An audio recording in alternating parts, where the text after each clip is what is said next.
Government has defended the absence of formal performance reviews for ministers amid public backlash over a proposed salary increase of more than 110,000 a year. Minister in the presidency, Marupine Ramokgopa, says the recommendation by the Independent Commission for Remuneration of Public Office Bearers is not linked to individual ministerial performance. She says President Cyril Ramaphosa is expected to conduct a performance review of ministers in January, the first such review under the Government of National Unity. Well, Qaanitah Hunter has been tracking that story for us, joins us for more on this discussion. Qaanitah, good to have you once again. The Commission for the Remuneration of Office Bearers has done its work, but is that work, I mean, people are, of course, raising the issue of performance, really linked to performance. What is their mandate?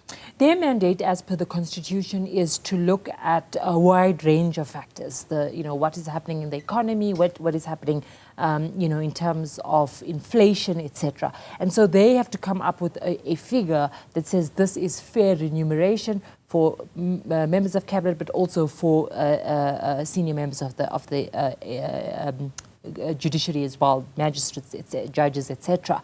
And so they've done their work. They say because inflation has come down, that an above inflation 4.1% increase is a good idea. Remember, last year the proposal and the agreed amount was about 2.5%. Right. This year 4.1%. Right.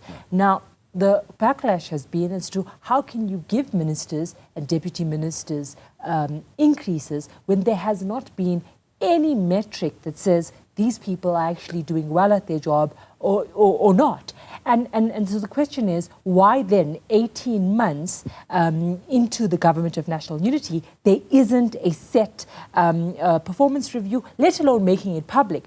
But there isn't an agreement that has been signed between these ministers. So that there isn't a benchmark to which these ministers will be held to standard. So we put the question to Minister Marupine Ramokgopa, and she says that it's two separate matters. The first of which is why was there no performance agreement up until now? And this is because the government had to go through approving the medium-term development plan, 2024 to 2029. There's a series of performance plans, strategies, etc., that took 18 months to sign. And thereafter, this will then be presented to ministers with the minister, with the president, deputy president, and her department present in January. And these agreements will then, this review process will begin with ministers. So she defended that process. But then the question is, how then do ministers get a pay raise? Because many of us work in different environments, and there has to be some review as to why are you getting an increase. And she says this has nothing to do with individual performance. It has to do with the fact that the economy is doing a little bit better, and that it is a decision based on the cost of living. Let's take a listen. It's not based on performance per se, but I really do believe that this commission that has come to that understanding and that solution did that based on a number of issues that has to do with cost of living and many other factors that affect such a result. But we were under the impression, Qaanitah, when the president brought them in, that they were going to sign performance agreements or performance review arrangements with the president, which he's going to monitor. So are they telling us that for the last 18 months, cabinet has been performing without any set targets? Yes, so the president, obviously, when he announced the GNU, the one characteristic of the GNU was a greater sense of accountability, that ministers will be kept on their toes to report back. But they're now saying that it was a technical process that took this long for the president to implement, in the sense that they had to have this medium-term development framework set up, that had to be approved. Department annual performance plans needed to be sorted out, strategies of how the economy will be turned around, other strategies, for example, around the logistics and freight sector, so that will affect certain ministerial performance. And then only now can each minister say, this is what I'm doing for the year, and then be appraised on it. And there's an important element in the Government of National Unity is that yes, in the past there had been one or two at most members of the opposition in the executive.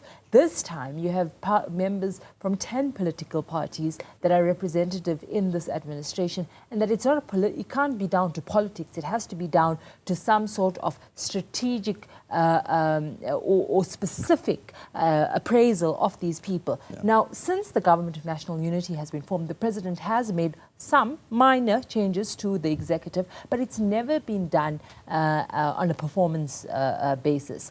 You remember when he had reshuffled the Deputy Minister of Trade, the DA Deputy Minister of Trade. It was not done out of the a performance decision. It was a political decision, and so the question then is, if it took 18 months for the first review process to begin in the Government of National Unity, there's only, 3.5 years left of this administration?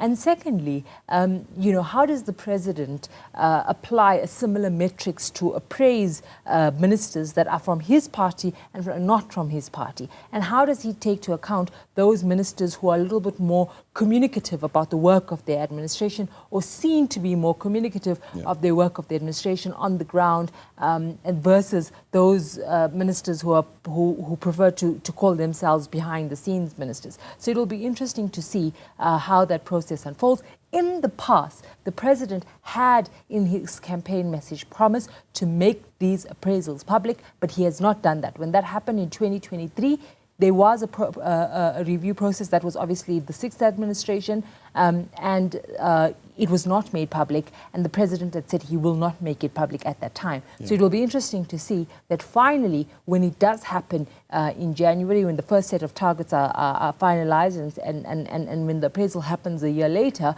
that is made public, and the public is taken into the President's confidence as to which ministers are actually performing and which are not. Who warrants the 2.8 million rand per annum salary per year, and who doesn't? Now, it's a recommendation, of course, from the Commission, but is there an authority that can say, oh, well, the recommendation we can see, but when we look at the budgetary priorities, we think not? Well, it's the President's decision, and in the past he had rejected recommendations made by this committee, and so it will be interesting to see what then happens. We know that they've also made a similar recommendation for magistrates, and a body representing magistrates have actually said the opposite. They said this is too little, but bodies like COSATU, it will be interesting to see other civil society organizations whether they would mount a campaign to say to the President that above inflation increases in a world where, in a country rather, where many South Africans remain jobless, and the economy, yes, there may be green shoots, as the Minister says, but people are struggling, and that it's a luxury to have a 4.1% salary increase to an already high salary. And so we spoke to an analyst, and we'll probably hear from him a little bit later on Qaanitah, and he said an interesting thing is that the baseline should be, the best case scenario is that ministers and public officials should be working for free. They should be serving the public. But if you had to be getting paid, what is that fair amount? So there has to be an overall conversation around whether ministers, whether public officials are getting paid too much, not in relation to the rest of the world, because it fares kind of average in terms of the rest of the world, but in terms of developing countries, which South Africa very much is. And so our ministers and deputy ministers getting paid too much. There's long been complaints from civil society organizations, from political lobby groups, that deputy ministers essentially have no real responsibilities in the executive because they are not part of the cabinet, and that they rely on the delegation of their ministers, and they get paid 2.3 million rand per year. Is this putting them on the firing line of labor? I mean, strike season for civil servants is around the corner, and every time they go back to that bargaining council, are they going to point at this particular moment and say, well, if you're saying there are green shoots good enough to give ministers and other public office bearers an increase, civil servants must also get? Well, there was an agreement signed of about 5%, 5.1%. So there's definitely a little bit more sort of calmness in public sector. But overall, when it comes to the state of joblessness in the economy, I think there's a lot of dissettlement and concern around the fact that you're not having a massive increase to the job situation. You have unemployment persisting, even though you have these kind of silver linings here and there. And so what warrants this increase for the executive? Yeah. That's the big question. And so do you applaud or do you clap for a fish for simply swimming? And yeah. so the reality then is, given the cost of living for everyone, it's been expensive for everyone, yet you've not seen massive salary increases across the board, whether you look at the private sector, etc. And so why then do the government, which we don't know empirically whether they're doing a good job or not, given the fact that there has not been any performance reviews, are getting 110,000 Rand extra for the next year? Qaanitah Hunter, appreciate your time. Thanks so much for coming on. That's our Qaanitah Hunter. She's following that story, of course, as it develops and as more reaction comes through.